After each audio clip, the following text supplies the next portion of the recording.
Move, Grandpa. The shove wasn't hard. Didn't need to be. The old man staggered a step in the food line, tray wobbling. He caught it at the last second, ribs brushing against the shoulder of the inmate in front of him. Watch it, old head. The guy muttered, "Yeah, watch where you rockin' them bones." Another laughed. A few others chuckled along. B-Block loved the show. Grandpa straightened slowly. Didn't turn around. Didn't curse. Didn't stare anyone down. Just stood there, breathing in, breathing out. He looked fragile. Thin gray hair buzzed low. Wrinkled hands. Deep lines etched across his face, like someone had carved time into him with a dull knife. His orange jumpsuit hung loose on his frame. He stepped forward when the line moved. "Yo, I'm talking to you." The voice came again from behind him. Young, sharp, full of that mean energy only Boer men had. The name everyone used for him slid through the air. Grandpa. Everyone called him that. No one knew his real name. No one cared. The one who'd shoved him, a tall guy with braided hair and fresh ink on his neck, stepped closer. People called him Vigo. Not the toughest in B-Block, but loud and loud counted. "Hey!" Vigo said, shoving Grandpa's shoulder again, harder this time. "You deaf, old man?" Grandpa's tray tilted.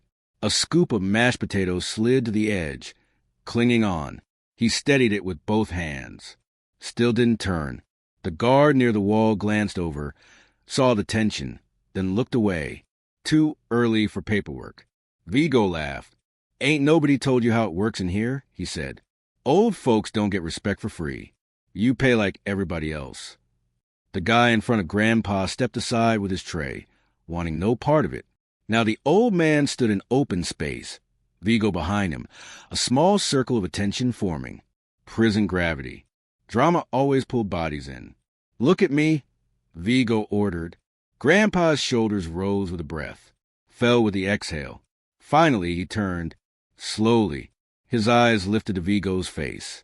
They weren't cloudy. They weren't confused. They were calm. Too calm. Vigo grinned. "There he is," he said. "Let me ask you something, Grandpa. You got anyone send you money?" Grandpa's voice, when it came, was soft. "No." "Then you broke," Vigo said. "You broke, you pay in other ways. You sit at my table, you bring food. Extra bread, extra milk.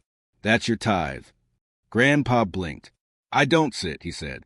A few dudes snorted. Vigo's smile twisted. "You think you special?" he asked. "You think this ain't your home same as everybody else?"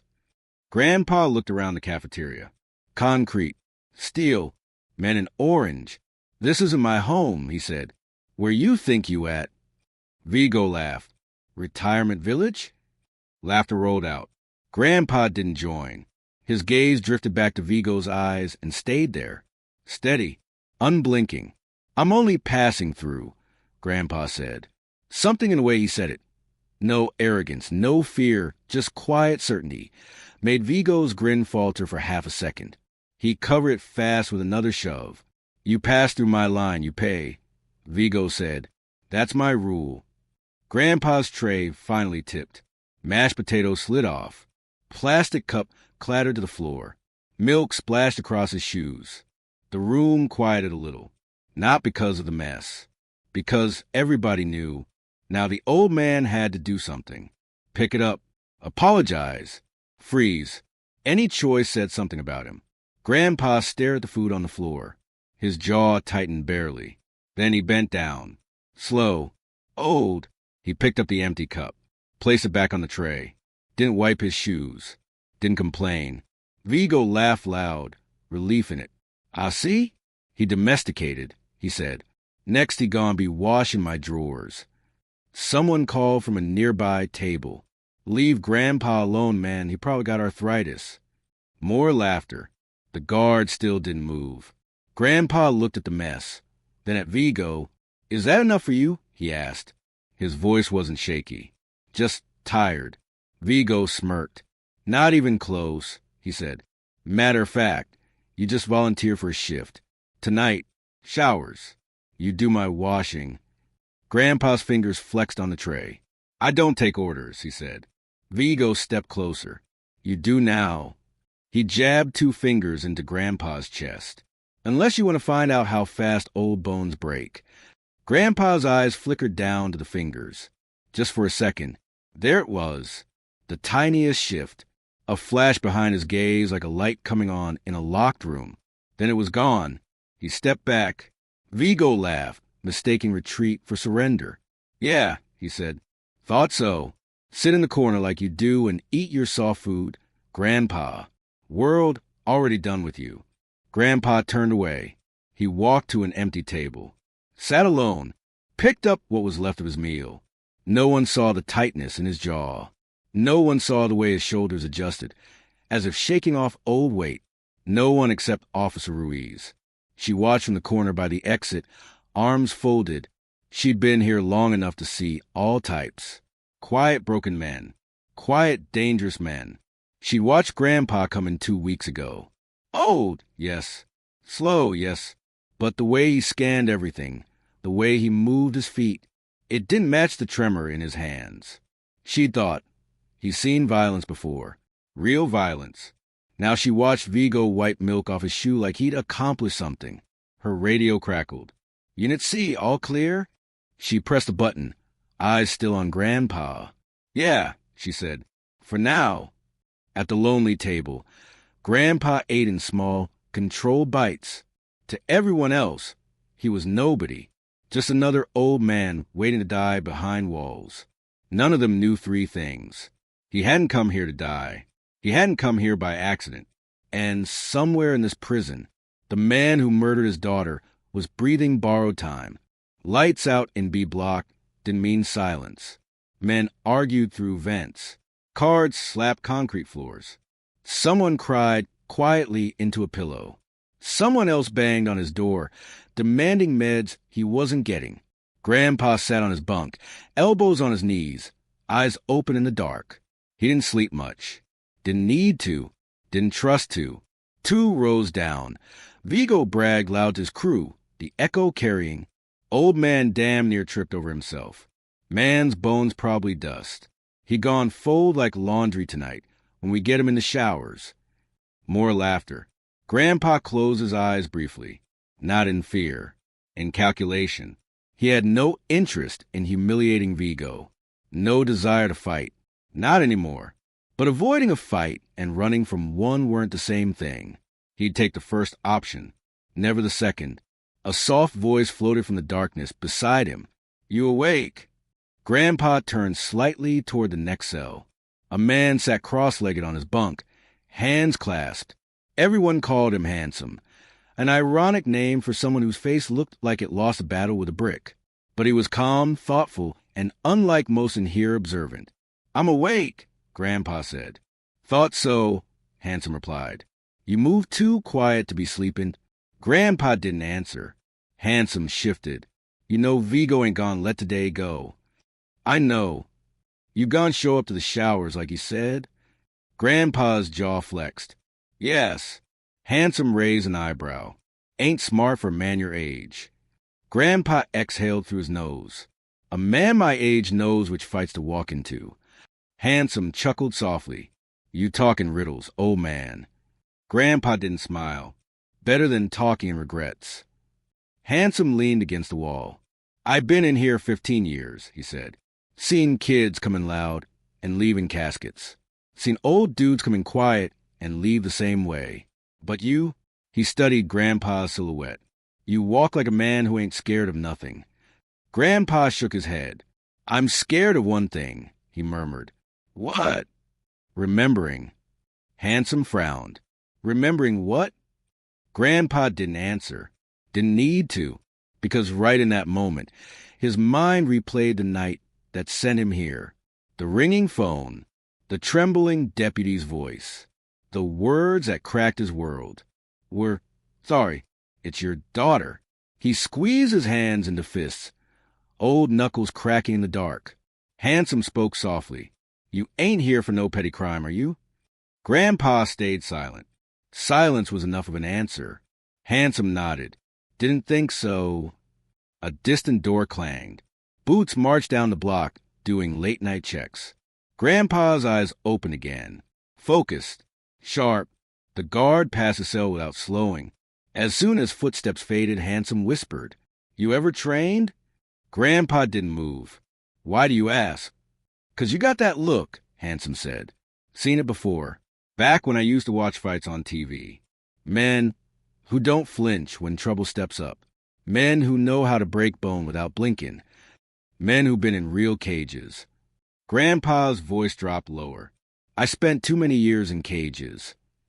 Handsome nodded slowly. "MMA?"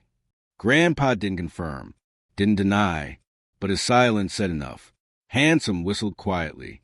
"No wonder you ain't scared of Vigo." Grandpa shook his head. "I'm not scared of him because he's a boy in a man's body. Angry, unfocused, full of pride, the most dangerous weakness." Handsome smirked. "Then why let him shove you around today?" Grandpa leaned back on his bunk, staring at the ceiling. "Because sometimes," he said, "you let a storm blow in so you can see who shows up in the rain." Handsome took a moment to process that. Then he said, "Who you waiting for?" Grandpa didn't answer with words.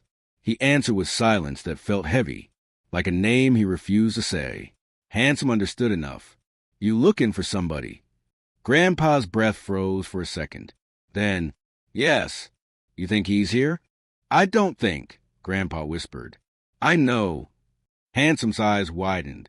"You came here for someone?" Grandpa nodded once. "Yes." The block was dark and loud, but in that moment, everything felt still around him. Handsome leaned closer to the bars. "What did he do to you?" Grandpa's eyes darkened. "He took the only thing I had left." Handsome swallowed. "And you came here to kill him?" Grandpa didn't blink. "I came here," he said quietly, "to bury what he did." Handsome sat back slowly. "And what if burying means burying him?" Grandpa's answer was cold and flat. "Then I'll dig deep." Before Handsome could respond, the PA system popped loudly. "Count complete. Lights out." The block went dark again. Vigo's voice echoed faintly across the tier. "Tonight, Grandpa. Don't forget, we got business." Grandpa closed his eyes, this time not in fear, but because he finally saw the path clearly. He whispered one last thing to himself. "Let them come." The showers always smelled like steam, bleach, and bad decisions. Grandpa stepped inside slowly, his feet echoing on the wet concrete. The spray from half-broken shower heads misted the air. Pale fluorescent lights flickered above like they were nervous. 3 men were already waiting. Vigo and his 2 loyal shadows, Marlowe and Tuck. Grandpa didn't flinch, didn't slow. He walked to the nearest shower stall and turned the knob, letting the water run over his hands first, then over his shoulders. Vigo laughed behind him. "I'll look at him," Vigo mocked. "Man came to get clean before we scrubbed the floor with him." Marlowe cracked his knuckles. Tuck rolled his neck. All 3 blocked the exit. Grandpa closed his eyes, letting the warm water run over his face. "So," Vigo said, "you remember our little agreement?" Grandpa didn't respond. Vigo stepped closer. "I asked you to wash my clothes," he said. "But then I figured old hands like yours probably too shaky for that." More laughter. Grandpa kept breathing, slow and controlled. "So instead," Vigo continued, "you can do something simpler." He reached out and flicked Grandpa's ear. "Get on your knees." Silence. Steam filled the room. Grandpa turned off the water. Then he faced Vigo fully. Still dripping. Still calm. "No." Vigo blinked. "What?" Grandpa's tone didn't change. "I said no." Tuck smirked. He trying to be brave. "Nah." Vigo said, grin widening. "He trying to die." Grandpa wiped water from his eyes. "You don't want this." Vigo stepped right up to him, chest against chest. "Old man," he growled, "I don't want nothing except your—" Grandpa moved. Not fast, not dramatic, just efficient. His right hand slipped under Vigo's wrist. His left elbow pressed down. A quarter step pivoted his hips. Crack. Vigo screamed as his arm bent in a direction it wasn't built for. Marlowe charged.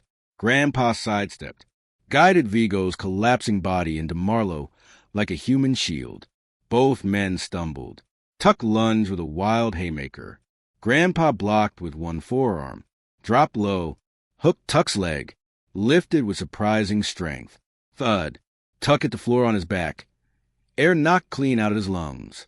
Vigo swore, cradled his arm, eyes wide with panic. What the hell? You said you old. Grandpa didn't answer. He just looked down at Vigo with those tired, steady eyes. Younger men have tried, he said quietly. Vigo crawled backward, fear finally settling in. What are you? He whispered. Grandpa stepped toward him. Someone who didn't want to fight again, he said. But you insisted. Marlowe finally climbed back to his feet, fury replacing caution. You ain't gonna make it out of this block now, Marlowe spat. You dead. Grandpa shook his head. No, you are. Marlowe swung hard. Grandpa caught the wrist, drove a palm into Marlowe's throat, snatched his momentum. Slam. Marlowe dropped like a bag of wet cement. He curled on the floor, gasping, silent except for the choking.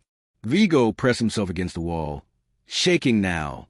Yo, man, I didn't know you were. Grandpa knelt in front of him. Why bother an old man? He asked quietly. Vigo swallowed. It's prison, he stammered. You gotta test people. Check who weak. Grandpa's eyes hardened. I gave you every chance to stop. Vigo nodded frantically.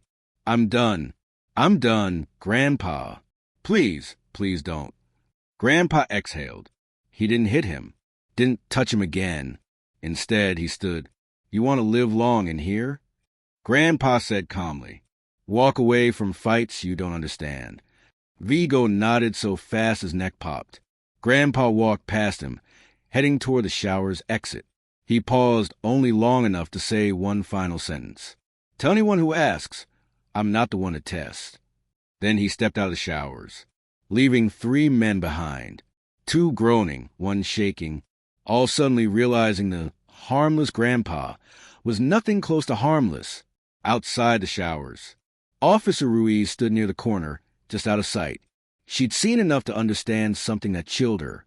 Grandpa wasn't fighting like a desperate old man. He was fighting like someone who'd done this for a living. She whispered under her breath. That wasn't self-defense. That was technique. Grandpa walked past her calmly, water still dripping from his face, knuckles slightly red. She didn't stop him, didn't report it. Instead, she asked something only he heard. What are you really doing in my prison? Grandpa didn't answer, not with words. But Ruiz saw in his eyes. He wasn't here to survive. He was here to finish something. And somewhere in this prison, Grandpa's real target had just felt the walls closing in. The rumor spread through B Block before breakfast even started. 3 men injured, 1 nearly strangled. The old guy did it. But the strangest part? No one touched him afterward. Not Vigo. Not Vigo's crew. Not any of the block's troublemakers. Because the story wasn't just that Grandpa fought back. It was how he fought back. Quick, clean, surgical. Like a man who'd spent a lifetime breaking bones for money. Morning lineup. Grandpa stood in line quietly, tray in hand. Same as always. Only difference. Everyone stepped out of his way. Even men who normally shoved the front. Whispers followed him like shadows. That ain't no regular old dude. He folded Vigo like laundry. Man moved like he'd been doing this since before you were born. He dangerous. Grandpa ignored all of it. He took his oatmeal, sat alone, and ate like yesterday never happened. But not everyone ignored him. Officer Ruiz walked up to his table, hands behind her back. Morning, she said. Grandpa didn't look up. Morning. You hurt 3 inmates last night. No, Grandpa replied calmly. 3 inmates hurt themselves trying to hurt me. Ruiz suppressed a smirk. Fair enough, she said, but that's not what I'm here for. Grandpa finally lifted his eyes. I'm listening. Ruiz lowered her voice. You didn't fight like an old man, she said. You fought like someone who's done this more times than he can count. Grandpa didn't deny it. Ruiz leaned a little closer. What's your real story? Grandpa scooped another spoon of oatmeal. My story is private. Ruiz nodded. That's fine, she said, but you should know something. She placed a folded paper on the table. Grandpa froze. Ruiz kept her voice barely above a whisper. There's a file on you in admin. A sealed one. Guards aren't supposed to access it. I found this page left in the printer. She pushed it toward him. I think someone's watching you. Or waiting for you. Grandpa slowly slid the paper toward himself. Ruiz stepped back. Careful who you trust, she said. Then she walked away. The file fragment. Grandpa unfolded the paper under the table, hidden from cameras. It was a partial background report, half redacted, but the visible lines were enough. Subject, Jacob H. Marlowe. Occupation, previous professional mixed martial arts champion. Alias, The Reaper. Retired, 12 years ago. Incident, daughter murdered in home invasion. Case unresolved. Suspected perpetrator. See sealed page 3. Inmate transfer, approved by Warden R. Hunt only. Grandpa's hand tightened on the paper. Ruiz had no idea what she'd just given him, because for 12 years, the world had believed Jacob Marlowe, known once as the Reaper, undefeated MMA World Champion, disappeared to grieve privately. In truth, he disappeared because he was hunting someone, and this file confirmed something he'd suspected the moment he arrived. The warden himself approved his transfer here, because the man he was after was inside these walls. Grandpa folded the paper carefully and tucked it inside his jumpsuit. Across the cafeteria, Handsome watched him. Their eyes met. Handsome mouthed, "You good?" Grandpa nodded. But inside, everything was shifting. B Block returned from chow. As inmates filed back to the cells, Vigo limped by with his arm in a makeshift sling. His eyes didn't meet Grandpa's. Fear was heavy in the air, but something else stirred. Respect? Maybe. Or maybe the smarter men were simply calculating what it meant that the fragile old guy wasn't fragile at all. As Grandpa stepped into his cell, Handsome leaned toward the bars. "You made noise last night," Handsome whispered. "The kind people notice." "I didn't want to," Grandpa said. "You didn't," Handsome paused and smirked. "Nah, you did. Just not for the reason they think." Grandpa pressed the folded paper into the mattress seam before answering. "I didn't come to fight inmates," he said quietly. "I came to find someone." Handsome nodded. "That line you keep saying." Grandpa looked out at the block. "He's here. I know it. You still ain't said who?" Grandpa's voice went low. "The man who killed my daughter." Handsome's jaw locked. "And you think prison is where he hid?" "No," Grandpa said. "He was brought here." A silence settled between them. Handsome finally asked, "Why would someone put him in the same place as you?" Grandpa didn't blink, to make it look like coincidence. But really, Grandpa's eyes, the eyes of a man who used to choke giants unconscious, hardened. "Really," he said, "it's bait. They want to see if I'll find him." Handsome frowned. "Why?" Grandpa leaned closer. "Because someone else wants him dead, too. Someone powerful. Someone inside this prison." Handsome's eyebrows rose. "You saying you in the middle of somebody else's war?" Grandpa's silence said yes. The message. Later that afternoon, a folded slip of paper slid under Grandpa's door. He opened it. 2 words. "Tonight, C-Wing storage." No signature. But Grandpa knew one thing. His real hunt had finally begun. C-Wing always felt different from the rest of the prison. Quieter, older, forgotten. The paint peeled in long strips. The lights flickered more than they shined. And half the cells were sealed with rusted metal plates. The kind of thing done not for repairs, but for secrets. Grandpa walked down the hallway with careful, measured steps, blending in with a small group of inmates being transferred back from yard time. When the group rounded a corner, Grandpa drifted away, silent as dust peeling from the walls. He approached the door labeled Storage 3C, authorized personnel only. He tested the handle. Unlocked. That alone told him this meeting wasn't official. He slipped inside. The room was dark except for a single light bulb swaying slightly from the ceiling, making shadows move across stacks of old boxes and broken furniture. Grandpa didn't move closer. He waited until a voice whispered from the far corner. "You came." Grandpa recognized it instantly. Officer Ruiz. She stepped out of the dark, eyes sharp, face tense but steady. Grandpa's posture didn't change. "You sent the note?" Ruiz nodded. "I figured you'd come. Men like you don't ignore warnings." Grandpa scanned the room. "Why here?" "No cameras," she said. "No audio. This is where they store junk from the old wings. Also where they bury things they don't want found." Grandpa met her gaze. "You know about him." Ruiz exhaled slowly. "Yes and no." Grandpa frowned. "Explain." Ruiz stepped closer, her voice barely above a whisper. "I know you're not here for petty charges. I know your transfer was approved at the highest level. And I know the warden has been keeping eyes on you." Grandpa's jaw tightened. "So he knows I'm looking for the man who killed my daughter." Ruiz shook her head. "No, he knows you're looking for someone, but he doesn't know who. He thinks you're after him." Grandpa didn't move, but something cold flickered in his eyes. "The warden?" Grandpa asked softly. "Why would I be after him?" Ruiz swallowed. "Because he thinks you know what he did." Grandpa frowned deeper. "What did he do?" Ruiz answered with 3 words. "He protected the killer." The room felt smaller suddenly. Tighter. Grandpa's fist clenched slowly. Ruiz continued. 12 years ago, when your daughter was murdered, the case investigator was dirty. Evidence disappeared. The suspect list changed overnight. One name vanished entirely.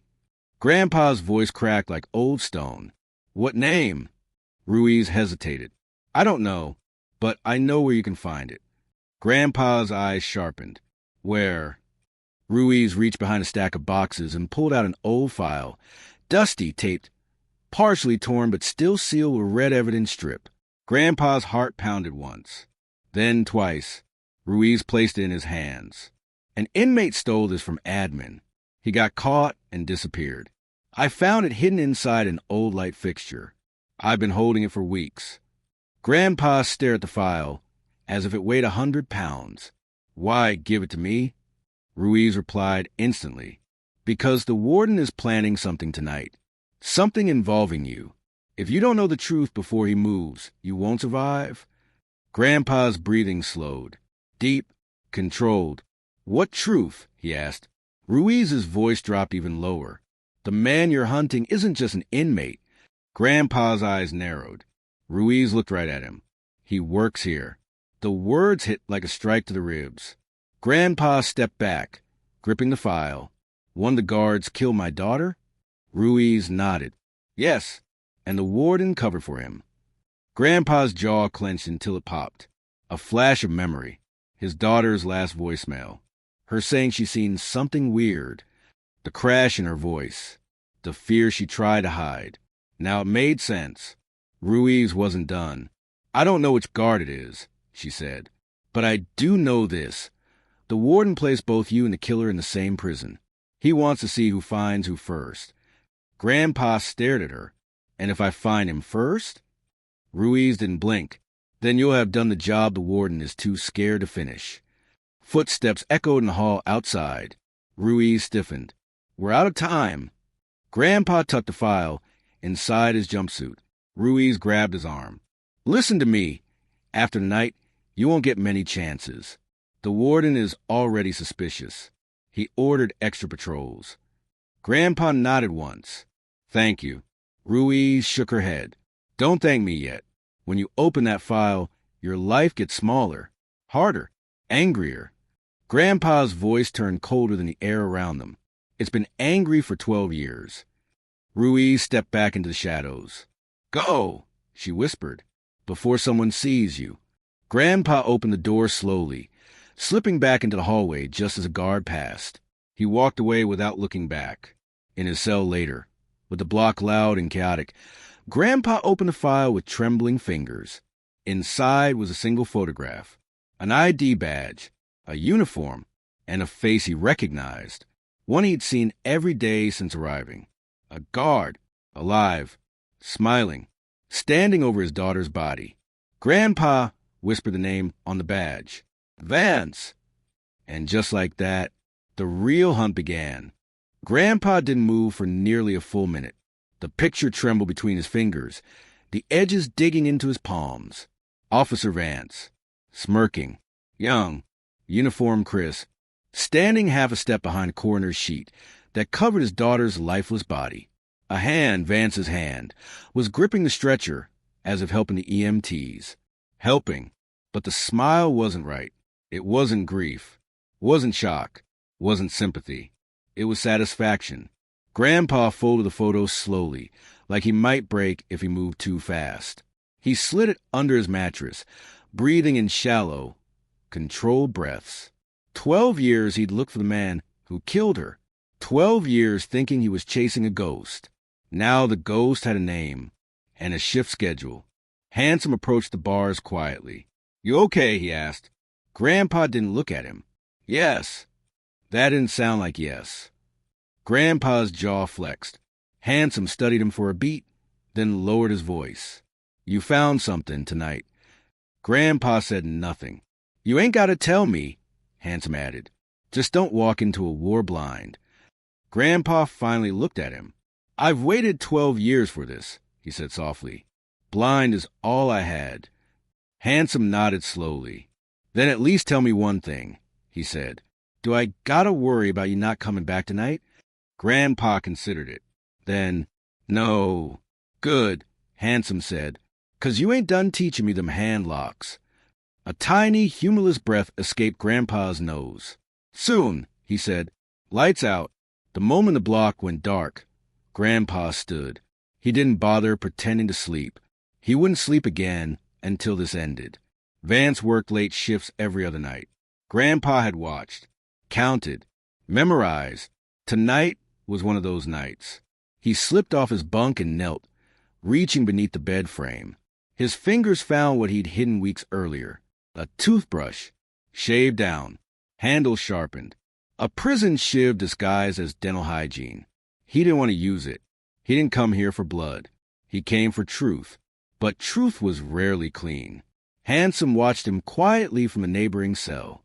"Grandpa," he whispered. Grandpa turned. Handsome's expression was serious for once. "You sure you ready?" Grandpa nodded once. Handsome nodded back. Then he said something Grandpa didn't expect. "If you find him, don't hesitate." Grandpa's face softened just slightly. "You think I will?" Handsome shook his head. "No," he said. "I think you'll hesitate for all the right reasons. That's what scares me." Grandpa stepped closer to the bars. "You're a good man," he said, "but this door only opens one way for me." Handsome exhaled long. "Then go do what you came to do." Grandpa slipped into the shadowed hallway when the guard shift rotated. He knew every blind spot now, every camera glitch, every lazy guard's timing. He moved silent as dust drifting off the walls. Admin wing hallway. The administrative hallway was colder than the blocks. Cleaner, too. Grandpa walked slowly, keeping to the wall. A voice echoed from around the corner. Vance's voice. "I told him, if the old man steps out of line again, we write him up. Make his stay a little more difficult." Grandpa gripped the shiv. Another guard responded, but the warden said, "I don't care what the warden said." Vance snapped. "That old fossil's not my problem, unless he becomes one." Grandpa stepped closer. Every muscle in him wanted to rush forward, slam the man to the floor, ask him why, ask him how he could smile over a dead girl. But MMA champions didn't rush. They waited. They timed. They ended things with precision. Grandpa peeked around the corner. Vance stood by the break room door, adjusting his belt, complaining to another officer. He looked older than the photo, but the smile, that same smug, cruel smile, hadn't aged at all. The other officer nodded. "You're in C-Wing tonight, right?" "Yeah," Vance said.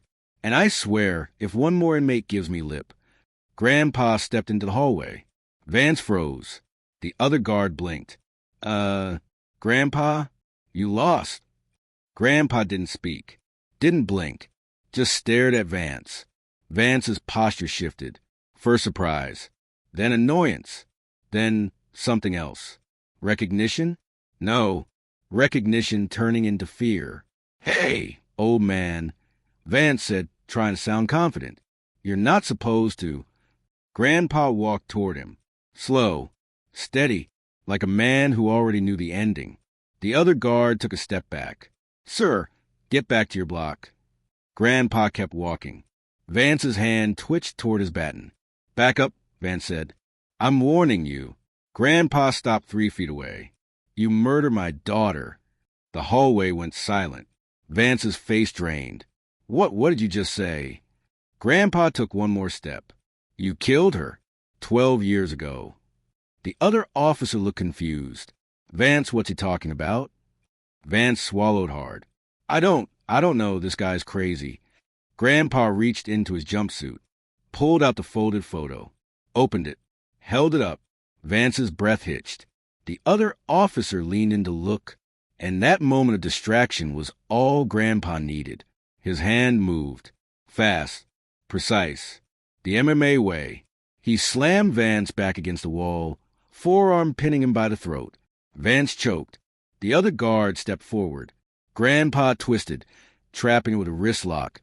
So clean it seemed effortless. Both men were immobilized at once.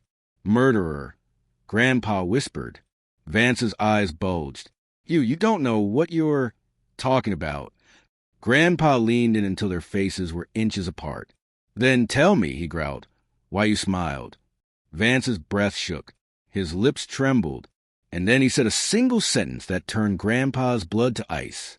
I wasn't the only one there. Grandpa's grip tightened. And the truth he thought he'd waited 12 years for had just gotten bigger. Vance's breath came out in short. Panic burst as Grandpa's forearm pressed into his throat. The other guard, pinned in a wrist lock, grunted in pain but didn't dare move. Grandpa's voice was low, steady, and lethal. Who was with you the night my daughter died? Vance rasped. I can't talk. Grandpa pressed harder. Try again. The guard beside them whimpered. Vance, tell him. Please. Vance squeezed his eyes shut, fighting for air. It wasn't supposed to happen like that, he gasped. Grandpa leaned closer. Who was there? Vance's jaw trembled. Sweat rolled down his temple. Then he broke. It was a job, Vance said, words spilling out in broken pieces. A burglary. Quick in, quick out. We didn't know she'd be home. Grandpa's forearm pressed harder. You broke into my daughter's house. Yes, but I swear she wasn't supposed to be there. Who was with you? Vance hesitated. Grandpa slammed him harder into the wall. Vance cried out. Torres, he shouted. Grandpa froze. Torres? Vance nodded desperately.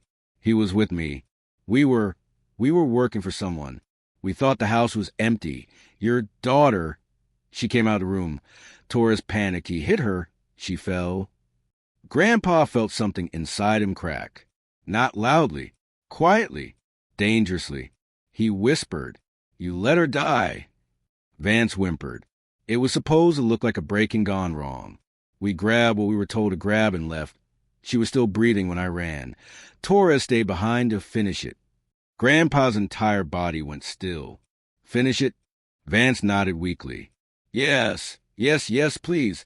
I didn't kill her. Torres did. Grandpa's voice turned cold as metal. You smiled in the photo. Vance stuttered. I didn't know the picture was being taken. Please, listen, the man who hired us, he's the one you want. Grandpa's eyes narrowed. I want all of you. The other guard whimpered. Please, someone's going to hear. Grandpa twisted, knocking the man down without breaking eye contact with Vance. Who hired you? Grandpa asked. Vance shook his head feverishly. I can't. He'll kill me. Grandpa pressed him harder. I am killing you. Vance gagged, then finally broke again. It was the warden. Silence. For the first time in a long time, Grandpa's breath caught. The warden, he repeated. Vance nodded frantically. He hired us. He said your daughter had evidence. Something that could ruin him. She had documents, emails, photos.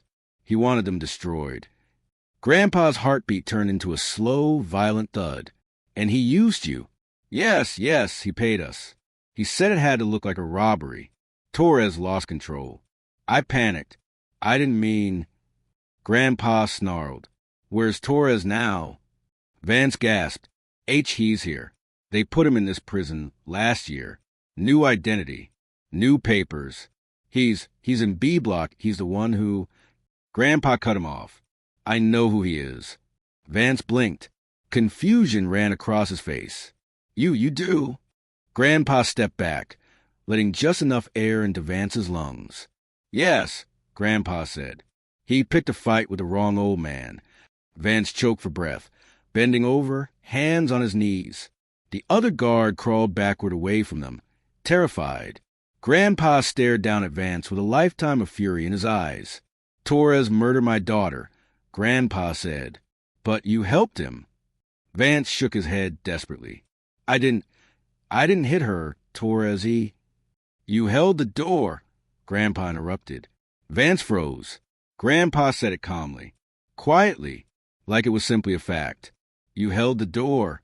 You held the light. You held the weapon when he dropped it. You held the bag when he ran. You held every chance to save her, and you held nothing. Tears filled Vance's eyes. Please, he begged. Please don't kill me. Grandpa raised a shiv, then stopped, not out of mercy, but because a key turned in a lock at the far end of the hallway. Footsteps, slow, confident, deliberate. Grandpa stepped back into the shadows. Vance collapsed to the floor, gasping. The other guard scrambled to his feet. A figure appeared at the end of the corridor. The warden, R. Hunt, suit clean, face calm, hands behind his back.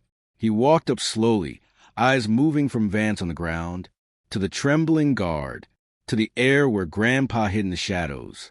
Well, the warden said softly, I was wondering when you finally start asking the right questions, Mr. Marlowe. Grandpa stepped out.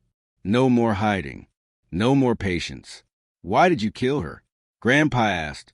The warden smiled, like this was all a game. I didn't, he said, but I did give the order. Grandpa's fingers tightened around the shiv. And now, Grandpa growled. Warden Hunt's smile didn't move. Now, he said, we finished what we started. Behind him, 6 guards stepped into view, armed. Ready? Not here to arrest Grandpa. Here to bury him. Grandpa's grip tightened around the shiv as 6 guards formed a semicircle behind the warden. Batons out. Flashlights off. Faces blank. Not following protocol. Not doing a job. They were following an order. An execution order. Warden Hunt clasped his hands behind his back and studied Grandpa like a specimen in a jar. 12 years, he said calmly. You hid well. Too well. I was beginning to think we'd never flush you out. Grandpa stepped forward. I didn't hide, he growled. I hunted. The warden smirked. And here you are, caught in your own trap. Grandpa didn't move, didn't blink, just stare at the man who ordered his daughter's death. You covered for a murderer, Grandpa said. I covered for an asset. The warden corrected smoothly. Torres was a tool. Vance was a tool. You, he tilted his head. You're an inconvenience. The guards tightened formation. Vance, still on the floor, scrambled backward. Warden, I didn't, he forced me. Hunt didn't even look at him. Silence. Vance shut his mouth instantly. Grandpa's voice dropped to a cold whisper. You sent men to kill my daughter. The warden sighed. Your daughter made the mistake of discovering something she shouldn't have. Money moving through my accounts. Transfers from fight promotions. Payoffs. Organized, profitable, perfectly disguised. Grandpa's pulse hammered. You killed her to protect dirty money. No, the warden said. I killed her because she was going to expose me. There's a difference. Grandpa stepped forward again. The guards tightened around him. Hunt lifted a hand. Now, don't make this dramatic. You're old, Mr. Marlowe. You should have stayed gone. You came back for revenge, commendable but foolish. Grandpa said nothing. Hunt continued. You think I didn't see the way you walked in here? The way Ruiz watched you? The way inmates avoided you after last night? You're still dangerous. Even old lions bite. Grandpa's eyes narrowed slightly at the mention of Ruiz. She won't let you bury me. Hunt chuckled. Ruiz? She'll be reassigned, or retired, or unfortunate enough to slip on a flight of stairs. He shrugged. People disappear all the time in my prison. Grandpa's jaw tightened. Not tonight. Hunt nodded toward the guards. Kill him. The first strike. 2 guards lunged at once. Grandpa moved. Not fast for a young man, but impossibly fast for an old one. He sidestepped the first baton swing, blocked the second with his forearm, grabbed the guard's wrist, twisted. Crack! The baton clattered to the floor. Grandpa snatched it mid-drop and slammed it into the second guard's knee. The guard collapsed, howling. The hallway erupted into chaos. The warden stepped back sharply, surprised. Don't just stand there. Take him down. 2 more guards rushed. Grandpa backed up, keeping the fallen guard between them like a shield. One swung. Grandpa ducked, drove the baton upward under the man's ribs. Humph! Air blasted out of him. Another guard tackled from behind. Grandpa twisted, letting the momentum carry them both into the wall. His shoulders screamed in pain. Age reminded him he wasn't a champion anymore, but rage reminded him he was still deadly. He elbowed the guard in the jaw. The sound of bone cracking echoed down the hall. Grandpa turned, just in time to see one more guard charging with a taser. He dodged right, but not fast enough. The taser grazed his ribs. Electric fire shot through him. Grandpa staggered. The guard lunged again. A fist punched the guard from the side. Hard. The guard's head snapped against the wall. Grandpa blinked through the haze. It was Officer Ruiz. She stepped beside him, breathing heavy, nightstick in hand. Can't leave you alone for 1 minute, she hissed. Grandpa steadied himself. Thank you. Ruiz cracked the nightstick against another guard's forearm. I'm not doing this for you, she said. I'm doing it because I hate that man more than you do. The warden's calm cracked. Ruiz, he said sharply. Stand down. That's an order. Ruiz spit on the floor. Order this. The last charging guard swung. Ruiz kicked his knee sideways. Grandpa's baton came down across his temple. He collapsed. Silence hit the hallway. Grandpa leaned on the wall, chest heaving. For guards unconscious. One cry on the ground. One curled around a shattered knee. Vance still huddled in the corner, shaking. Only the warden remained standing. And the warden was no longer smiling. He took a slow step back. You don't know, he whispered, how big this really is. Grandpa raised the baton. I don't care how big it is. The warden backed toward the exit door. You kill me, he said, and you'll never know the final name. Grandpa stopped cold. Ruiz froze too. What name? Grandpa growled. The warden touched the door behind him. The one who ordered me. Grandpa's breath caught. There's someone above you? The warden nodded. Oh, yes, he whispered. Much above me. The man your daughter was going to expose wasn't me. I was just a middleman. Grandpa's fingers tightened around the baton.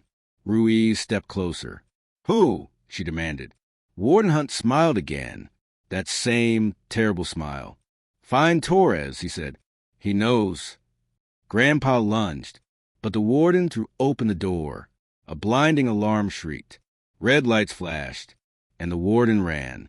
The alarm wailed to the corridors like the prison itself was screaming. Red lights flashed. Cell doors slammed shut automatically. Guards yelled confused orders, unsure what triggered the breach. Grandpa leaned on the wall for a second, catching his breath. Ruiz grabbed his arm. We can't stay here, she said. They'll send a response team in under a minute. Grandpa nodded. Torres is the key, he said. He knows the name the warden wouldn't give. Ruiz tightened her grip on her nightstick. Then we find him before Vance warns him. They move fast, down stairwells, through side corridors Grandpa memorized weeks ago, past rooms where guards were scrambling. Ruiz kept pace beside him, sharp and alert. Torres usually hangs around B Block, during the shift, she whispered. He'll hear the alarm and bolt. He always runs first, Grandpa said. Ruiz gave him a look. You sound like you know him. Grandpa didn't answer. He didn't know Torres. Just not as an inmate. He knew him as the man who killed his daughter. The hallway opened into B Block's lower tier. Ruiz slowed. Careful, she murmured. If Torres figures out what's happening. He'll hide, Grandpa finished. No, Ruiz said grimly. He'll hunt the warden's enemies. That includes us. Grandpa nodded once. Then we hunt him first. Inside B Block, the unit was chaos. Inmates shouted from behind locked bars. Some laughed. Some demanded to know what happened. Some banged on metal. Grandpa scanned the faces quickly. No Torres. Ruiz leaned close. You know where he sleeps? Grandpa nodded. Cell 2B, bottom tier. They moved fast but quiet, slipping past the yelling inmates like ghosts. Grandpa reached the door of Torres' cell. Ruiz signaled. Grandpa peered inside. The bunk was empty. Ruiz cursed under her breath. He's already on the move. Grandpa noticed something on the pillow. A torn piece of sheet, tied into a knot. Ruiz recognized it instantly. That's a message, she said. Latin kings used to leave that knot when someone's marked. Grandpa stared at it. Torres wasn't hiding. He was getting ready. Ruiz exhaled sharply. If Torres knows the warden set him up, he'll panic. He thinks he's next. He is next, Grandpa said quietly. Ruiz didn't argue. Where we go? She asked. Grandpa's eyes narrowed. The gym. Ruiz frowned. Why the gym? Grandpa looked down at his hands. At night, it's the only place Torres knows he has the advantage. Ruiz stiffened. You think he'll wait there for you? No, Grandpa said. He'll wait there for the warden. And anyone who wants answers. Ruiz's face hardened. Then we go. The gym, after hours. The gym looked wrong in emergency lights. Blue and red flickers washed over the punching bags and mats, making shadows dance violently. Grandpa stepped inside first. Ruiz covered the rear. Silence hung heavy. Grandpa's voice echoed low. Torres. Nothing. He walked deeper into the gym, past the chain-wrapped heavy bags, past the fight cage. Ruiz's flashlight beam swept across the room. Grandpa stopped. There, on the mat, was a smear of blood. Fresh. Ruiz crouched and touched it. Still warm. He's close, she whispered. Grandpa turned slowly, and a voice, cold and shaky, spoke from the far corner. I knew you'd come. Torres stepped out from behind the stacked mats. But this wasn't the Torres who swaggered through B Block. He looked different. Pale, sweating, one arm bandaged, a cut bleeding above his eyebrow. Desperate, Grandpa stared at him with a stillness that felt carved from stone. Running won't save you, Grandpa said. Torres laughed bitterly. Running is what I'm good at. I've been running since that night. Ruiz aimed her nightstick. On your knees, Torres. Torres ignored her. His eyes stayed on Grandpa. You finally know, don't you? Torres said quietly. About your daughter. Grandpa didn't blink. I know you killed her. Torres flinched like the words were a slap. No, he said instantly. No. I hit her, yes, because I panicked. She scared me. I didn't expect her to be there, but I didn't kill her. Grandpa's voice was ice. You finished what your partner started. Torres shook his head frantically. No, I swear I didn't. She was alive when I left. Ruiz frowned. Then who? Torres cut her off, breathing hard. You think Vance told you the whole truth? Vance always lies. He'll blame anybody but himself. Grandpa took one step forward. Then tell me who killed her. Torres licked his lips, eyes darting like a trapped animal. The warden, he's lying to you, Torres said. I wasn't the only one there. But it wasn't the warden who gave the final order that night. Grandpa felt his pulse tighten. Who? Torres swallowed hard, then whispered, He's in this prison too. Ruiz's eyes widened. Another guard? Torres shook his head. No. Grandpa's blood chilled. A prisoner? Torres nodded. Yes, he said. One who's been here long before us. One who knows everyone. One the warden is scared of. Grandpa stepped closer. Give me the name. Torres hesitated. Then he jerked backward, choking on his own breath. A thin line of red spread across his throat. Ruiz gasped. What the... Torres staggered, clutching his neck, blood spilling between his fingers, his eyes wide with shock. Grandpa spun around. Someone had thrown something. A blade, a sharpened toothbrush. It clattered on the mat near Torres' feet. Torres dropped to his knees, gurgling. Grandpa lunged to catch him, lowering him gently. Torres' eyes were unfocused now, fading fast. Who? Grandpa whispered. Who killed her? Give me the name. Torres' lips moved once. Barely a sound. A whisper shaped more than spoken. Radio. Grandpa froze. Torres' eyes rolled back. He fell limp. Dead. Ruiz stepped beside Grandpa, horror on her face. Radio, she whispered. Your neighbor? Grandpa stared at Torres' body, then at the thrown weapon, then at the open doorway of the gym, where a shadow slipped away silently. Grandpa stood slowly, face expressionless, voice dead calm. It wasn't just the guards. Ruiz swallowed. No, she whispered. It was an inmate. Grandpa nodded once. Not just any inmate. He looked toward the hallway. Radio has been in my ear since day one. Ruiz exhaled in disbelief. He manipulated you. No, Grandpa said coldly. He played all of us. Grandpa walked out of the gym like a storm moving on two legs. Ruiz followed, breathing hard, shaken but focused. Radio, she whispered again, still unable to believe it. The quiet guy who talks to everyone, helps everyone. How could he? Grandpa didn't stop walking. He was never helping, he said. He was listening. They moved through the dim hallway, alarms still blaring. The emergency lights washed everything red, making the prison feel like a place already bleeding. Ruiz jogged to keep up. You're telling me he killed your daughter? Grandpa's jaw tightened. No, he said, but he was there. He was the one Vance wouldn't name. The one the warden was afraid of. The one who kept steering me, watching how close I'd get. Ruiz swallowed. Why hide in plain sight? Grandpa finally slowed. Because radio has something nobody else in here has. Ruiz frowned. What? Grandpa looked at her. Trust. People gave radio everything. Secrets, news, gossip, fear. He collected it all. Learned the system, the guards, the inmates. That's how he stayed 2 steps ahead. How long has he been here? Ruiz asked. Longer than anyone, Grandpa said. Long enough to know which guards are dirty.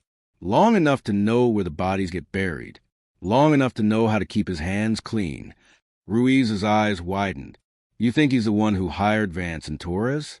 Not the warden? Grandpa nodded once. The warden was the middleman. Radio was the one who wanted my daughter gone. The warden said he worked for someone above him, someone powerful inside. Ruiz whispered, Radio. Grandpa stepped into the stairwell. He used them all, he said, and he used me. C-block stairwell. Footsteps echoed above. A shadow moved. Ruiz pulled her nightstick. Grandpa raised his baton. A voice drifted down the stairs, calm and familiar. You're quicker than I hoped, champ. Grandpa's blood turned cold. Radio stepped into view at the top of the stairs. Not smiling, not joking, just calm, like a man who had already won. Why did you kill my daughter? Grandpa asked. Radio tilted his head. Killed? No, he said. I'm not a killer, Grandpa. I'm a businessman. Grandpa's grip tightened. You were there. Of course I was there, Radio said, descending the steps slowly. She found something that didn't belong to her. Something in her father's name. Something that would have ruined a whole lot of people. Grandpa's throat tightened. What did she find? Radio shrugged. A list. Transfers.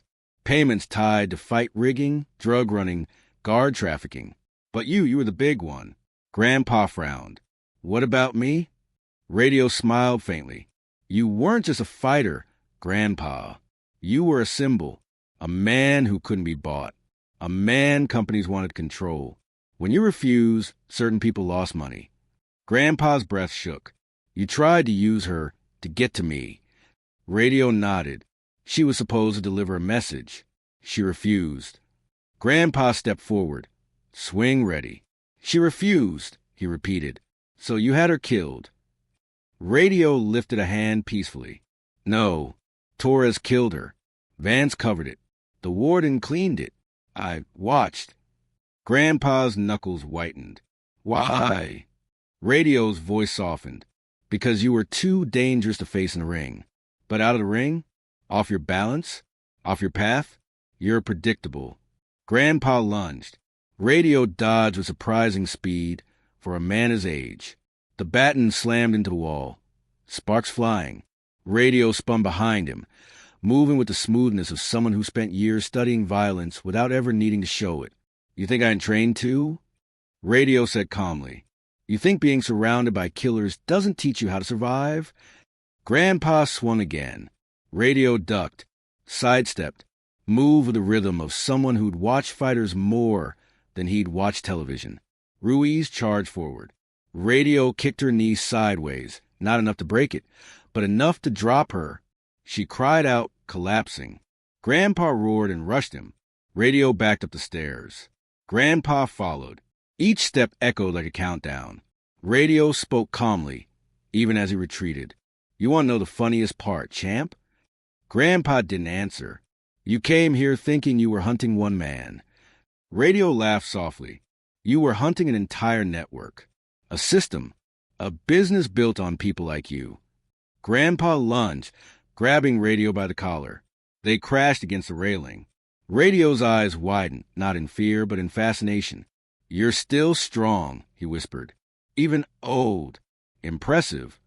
Grandpa roared and slammed him down the steps. Radio tumbled, hitting hard. By the time Grandpa descended, Radio was coughing blood, but still smiling. You're too late, Radio whispered. Even if you kill me, someone will replace me. It never ends. Grandpa knelt beside him. For you, he said, it ends tonight. Radio laughed weakly. You won't do it. You're not a murderer. Grandpa leaned close. I'm a father. He wrapped one arm under Radio's neck. Radio's smile finally broke. No, wait, listen. Grandpa tightened. Radio's voice cracked. Your daughter, she wasn't supposed to die. Grandpa closed his eyes. I know. The choke was silent. Precise. Professional. Radio went still. Ruiz limped down the stairs, staring. It's over, she said quietly. Grandpa stood, breathing hard. No, he said. Not yet. She frowned. What's left? Grandpa turned toward the lights of the administrative wing. The warden ran. Ruiz nodded. And Grandpa took a long, controlled breath. We finished what we started. And for the first time in 12 years, Grandpa walked not as a broken father, but as the reaper again,